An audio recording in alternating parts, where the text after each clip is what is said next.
ભલે મારે જીવ કેમ ના દેવો પડે, પણ મિત્રો હું તમારી સામે બધું સાચું લાવીશ અને એ મારો ફરજ છે. પહેલી વાત, જો તમારી ગર્લફ્રેન્ડ તમને એવું કહે કે હું આજ પછી તારી સાથે ક્યારેય વાત નહીં કરું, તો તમારે કહેવાનું ઓકે. અને જો એ તમને પૂછે કે શું તું આ વાતનું કારણ નથી જાણવા માંગતો, તો તમારે કહેવાનું ના, હું તારી આ વાતને માન આપું છું. બીજી વાત, ગુટખા ખાવાવાળા લોકો બહુ જ સંસ્કારી હોય છે.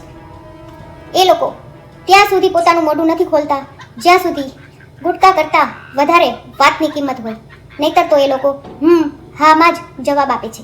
ત્રીજી વાત, જેટલું બને એટલું ખુશ રહો એ લોકો માટે જે લોકો તમને ખુશ નથી જોવા માંગતા.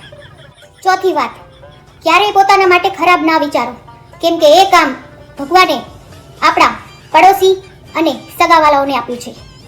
અને પાંચમી વાત, પતિ, બોયફ્રેન્ડ, છોકરો, પપ્પા, દાદા, નાના, કાકા, મામા, ફુવા, આ બધામાં શું ફરક છે? તો એટલું બધું ના વિચારો, કેમ કે નામ જ અલગ અલગ છે, મુસીબત એક જ છે.